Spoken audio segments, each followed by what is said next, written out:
Mikey Doble, end of the season, into the off season. It's been a crazy kind of time recently. How are you? Yeah, very good. As I was saying to you a second ago, we haven't really had that much time off because my family have been finishing off their racing seasons respectively. And the highlight being my youngest brother claiming his first title last weekend in the Fiesta Junior. So that was a real cracking result. But yeah, I think now we can sort of reflect a little bit and start to build on plans for next year. Not that there is any yet, but other than to try and remain with the team in the Touring Car Championship. So yeah, it's all systems go at the moment. Yeah, despite it being the end of the season, it's still busy because you guys, family as a whole, are very full on with motorsport. And people always say with racing, you can't do it by halves. You have to really chuck yourself in properly. And you guys are very busy, aren't you? Yeah, no, for sure. I think this year we've done as a family 19 race weekends away, and that doesn't include the clashes. So it's been a busy old year. So we will for sure enjoy a little bit of a break. It's a time-consuming and expensive hobby, this old motor racing, and fortunately or unfortunately, we're all actually quite good at it. So we're all trying to get the best we can. But yeah, obviously we've got a couple of awards nights coming up now. So we've got the TOCA Awards at the weekend, so that should be good fun. And the BRSCC one for Isaac is at the end of the month. So yeah, and then we'll obviously start looking forward to getting Christmas out the way as such, and then it's 2026. Yeah. Crazy, isn't it? I mean, looking back as a whole, this year for all of you guys has been really strong. Obviously for Fiesta's success, but also your first win in the touring cars. Very close to a title for you in the independents as well. So I think you can be proud of what you achieved overall.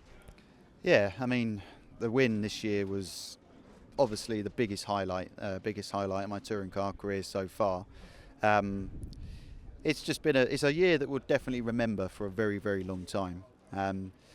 The resurgence of PMR, getting their first win as well since 2019 with Jason Plato, is a great moment. And just the raw pace we had in the Astra the first half of the year, consistently qualifying at the front, mixing it up with the championship protagonists. And then obviously the dramas that unfolded mid-season, resulting in us having to beg, borrow and steal and run in the Cupras for the last 4 rounds. So yeah, it's a season that I don't think anyone could have predicted nor scripted, to be honest. And I think it's been even more difficult for you guys when things haven't gone wrong and you've had all these challenges, because the championship is always competitive, but I feel this year it's been even more so. So many different race winners, obviously new winners like yourself, and there's been a lot of fast guys and teams up at the top, hasn't there? Yeah, I believe this has been one of the most competitive touring car years that we've seen for a long time. I mean, yes, you had Ash and Tom kind of had a bit of a sizable gap at the top of the standings, but actually I think 13 different race winners we had this year, and 4 first time winners. So I think that's the most the championship's seen since the anniversary year in 2018. And the racing has just been class, I think, all year. Getting the weight out the cars, the hybrid has helped to liven the cars up a little bit, bring them back to how they used to be, and coupling that in with the boost system that we have now, I think it worked really well. And we saw racing at tracks like Thruxton, which have notoriously been a little bit on the processional side, produce some really, really exciting racing this year. So I think it's been a great year, and hopefully the championship and everyone can build on that for 2026. For sure. What do you think the championship, because it's, motorsport as a whole has had a massive increase in popularity over the last few years. The championship's getting ever more popular, but what can it do to keep sort of improving that, engaging with new fans and keeping people on board? Yeah, I mean, it's a discussion that a lot of us drivers and teams have all the time, because obviously we want the show to be as good as it can be, so it helps us raise the necessary funds to go racing, because if there's more people that watch us, we're more appealing to sponsors. I think the racing has never been the problem in touring cars. We've always had some of the finest racing in the whole world. I think that looking at what Formula One has done in the last five years or so, with Drive to Survive and the way they've kind of characterised the drivers off circuit and brought a whole reality TV element to the show, I think that will be the next step for touring cars. I think that the fans love the racing, they know our cars, but they don't necessarily know much about us as drivers.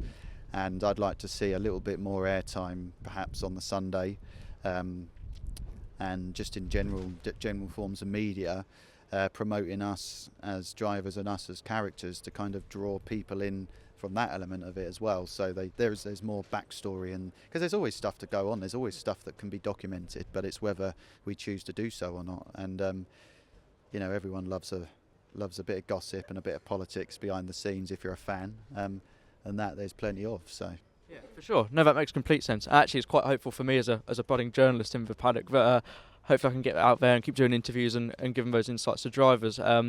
But obviously fans as well be hearing at this time of year all sorts of drivers talking about going into the winter break, working on sponsors, commercial sort of packages and that sort of thing.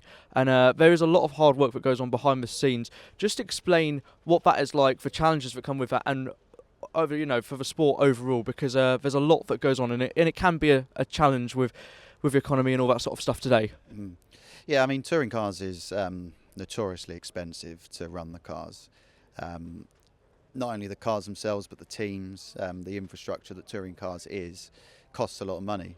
And if we don't have sponsors, then we don't really have a championship, because, us drivers and us teams are not rich enough ourselves to make it happen, off our own backs. So it's a constant battle, constant grind to try and raise new sponsors, bring new partners to the championship.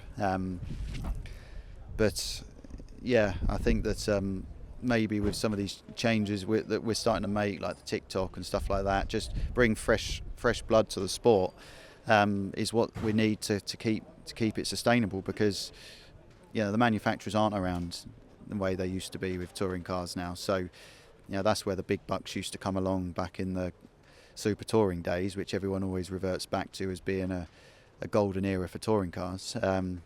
So we need to obviously find the money elsewhere, but keep the quality in the championship, which is kind of obviously what we all want. Yeah, for sure. Well, Mikey, great to see you. Thanks for the insight, and yeah, keep up the good work. Thank you very much.